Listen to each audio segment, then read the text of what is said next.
มาสูงพี่น้องผู้ปันแห้งสื่อข่าวแซนมีเดียเขาดังเสียงนะครับเมื่อได้ก็แมนงานในวันที่18เดือนธันวาคม2025นะครับเนาะตอนด่านในรายการข่าวขาดตอนได้ก็เดียวตั้งข่าวเงาเกี่ยวกับไปลองในพื้นเตียนซึ่งว่า UWSA และซึกมานเขากุมกำนั้นมีการขุดแห่หาหยาบ2อองตินะครับที่นั่นเมืองย้อนจีเวียงเมืองสัตว์เมืองใต้ปลดออกคงอันเป็นพื้นที่ของสิซึกมานและซุ่มซึกว่า UWSA เขากุมกำนั้นทั่วพันการขุดแห่หาหยาบนั้นแลอันว่านั้น2อองตีและเป็นรองดีเมเซอร์การตุ้มเตอสภาวะสิ่งแวดล้อมและป้ายอยู่ลีคนเมืองในพื้นที่หมอกลั่นไปนะครับเกี่ยวกับเวลาในเสร็จแล้วอยู่ดีมุกจุ่มเก้าเงาสุนทรสุนเป็นก้นจึงใต้SHRF นะครับเนาะออกดิกปืนเผาตามเงาลายเมื่อวันที่15เดือนธันวาคม2025นั้นว่าแค่พังเราป้อมเปิ้งแน่ว่ามีการขุดแห่หาหยาบและ2พื้นที่ในเมืองยอนเวียงเมืองศาสตร์บ่จันอันห่างไกลกันแดนดินเมืองไทยปอดของหมอก25กิโลเมตรอยู่ต่อหน้ากันดังเจเวียงแม่อ้ายส่วนเก้งใหม่ย้อนเปิดกล้องสารตีการขุดแห่หาหยาบนั้นคนเขาจอมนำเสแลไหลเข้ามาในแม่น้ำกกเสเฮ็ดให้มีหลองตุ้มเตอสภาวะสิ่งแวดล้อมและป้ายอยู่ลีคนเมืองตั้ง2ภายเจื้อนอยู่เซาปึงอิงแม่น้ำกกอันมีโหกวนล้านปลายนั้นอยู่ในค่ะในการขุดค้ำเอาหินแห่หาหยาบนั้นเขาเลยเจอตื้อสารเคมีเสแลทัดท้องเอาแลบ่เลยให้มาเย้าอันเป็นขี้สารธาตุนั้นซ้ำเขาถึมแปดหิมหอมเจอนั่นแลจะเฮ็ดให้น้ำลิ้นเปลี่ยนกว้างบวยหังตุ้มเตอสภาวะสิ่งแวดล้อมลูกไว้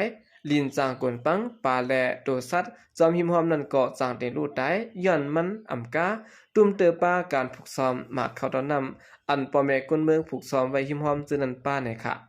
ในพื้นที่อันมีรองขุดแห่หาหยาบนั้นเป็นโหนน้ำกกและสายเมน้ำกกในเมื่อวันตั้งก็มีการขุดค้ำเสียเฮ็ดให้สายเมน้ำเวยหังย้อนเปิดทัดสารกองแก้มกาขีดทัดสารเคมีซ้ำจิ้มเข้ารอแทงและเฮ็ดแคนเตอร์เฮ็ดให้เวยหังมาหรือเก่าในอยู่สายแม่น้ำกกในลูกเนอเจดอนเมืองสาเสแลไหลล่วงกว่าเนอเจเวงเมไอเจดอนเก่งใหม่ซึ่งไทยเสียยาว30ลงกว่าตั้งเจเวงเก่งแสนเจดอนเก่งไฮเสไหลเข้าสู่แม่น้ำของนั้นกว่านะครับกับการขุดแห่หาหยาบในเสแลจางตุ้มเตอร์ต่อสภาวะและป้ายอยู่ลี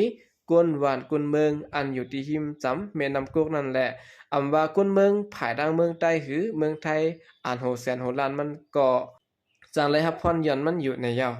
ซึ่งหือกอลีในคันได้พื้นที่การขุดแห่หาหยาบและพื้นที่การขุดค้ำฉะนั้นเป็นพื้นที่อันมีซุ่มซึกว่าอยู่ระดับเอและซึกมันเขาตรงหนึ่งกุมกำไว้ว่าในค่ะตั้งภายรับซึกว่าเขาในคันเนาะก็เขาดิ้นโคมกันตั้งซึกมันเสร็จแล้วอ่อนกันขุดค้ำเนี่ยนั้นก็ขุดของตะลินเนี่ยเจียมจื้อในเขาตื้นอ่อนกันเฮ็ดมาอยู่ดาสิในค่ะเนาะโครงการว่าเขาก็ตื้นขุดค้ำโฮมกันตั้งซึกมันขุดเกี่ยวเสียงเงินคำใดก็ตื้นโฮมกันตั้งซึ่งมันเขาสิขุดมาตัดเสียนะครับอันนั้นได้ก็ได้รัดป้าว่าเป็นตั้งของเผอนะครับแล้วที่เป็นของเมืองเขตและตั้งภายโครงการว่าเขานะครับเนาะโฮมกันเสแลขุดกว่าก้วยนะครับตาตั้งภายซึ่งว่าเขาตีเอาปุนพรโฮมรวมปันลายก้วยแต่ตื้นเตรียมเปลี่ยนนะครับตั้งภายซึ่งว่าเงือถึงตันนั้นนะครับเนาะย้อนเบอร์นั้นแหละเจ้ก็ตั้งภายซึ่งว่าเขาตื้นไหลน้ำเม็ดน้ำตอนตื้นปลาโครงการว่าเขาอยู่นะครับสืบเสนอขาขึ้นมาถ่อมด้วยข่าวเงาเกี่ยวกับเวลองก้นปลายเพศซึกเขียงไปหลู่ดังซอยแถมคู่ของเจอซอยตีเมืองป้ายนะครับซึ่งมาแลตับซึกเกตแขกก้นเมืองย่างแหลงเขียนเตียบเลยปืดยื้อตึกต่อกันหาวแห้งตีเวียงเมืองป้ายจึงไต้ปัดจันซึ่งมาในเจ้ากองหลงปืดยื้อหาวแห้งกูวันย่ำเดี๋ยวในก้นปลายเพอันอยู่สวัยหิมหอมเวียงเมืองป้ายหลู่ดังซอยแถมพายังโมกว่าซึ่งในวันนี้ครับตอนตาซึ่งมันเตกุ้มกำไรขึ้นเวียงผายขุนเมืองปลายเวียงลอยขอนั้นภายด้านซึ่งมันแถมแห้งซึกเขาตึกเขาแห้งเสียมกาเอาอองตีก้นปลายเพศซึกเปลี่ยนเป้าหมายเสร็จแล้วใกล้ยื้อกองลงสาเคียไทยก้นปลายเพศซึกไปจางปอกขึ้นเฮินเย่ขึงมา2 ปีวันนี้ค่ะลูกซุ่มเกียรติแขกก้นเมืองป้ายผีเดียบรัดกอด้าสื่อข่าวพุทธฮอเขาว่าตะเลียวในตั้งเมืองป้ายในปางตึกเปลี่ยนไว้หาวแห้งค่ะภายด้านซึ่งมันก็เอาหมากลงเอาต้นจะในยืดซอยตั้งหิมหอมปังตึกก่อก้นปลายเพซึกเขาหลุดทางซอยแถมพายังโมกว่าเสน่ห์ในเขากวนเมืองเวียงเมืองป้ายก็ไหลอ่อนกันปลายเพซึกไหลไปอยู่ซ้อมหิมหอมเวียงเมืองป้าย ภายซื้อย่างแรงเขาได้ก็บืนผาไว้ว่าอิงในเงารายการซึกอำดีสิแหละหอนกันพางลองกว่ามาซื้อในว่าไหนออกที่ก้นไปเพศซึกที่เมืองไปอยู่เช้ายามเดี๋ยวนั้นยันไกลกันทางเวียงเมืองไป1 โมงไปนะครับย้อนเบอร์และอยู่ในเถื่อนและคือและอ่ำมีเจ้าตันน่ะมากำจอยปันยามเดี๋ยวในโดดตั้งจอยแถมไว้ตั้งน้ำนะครับ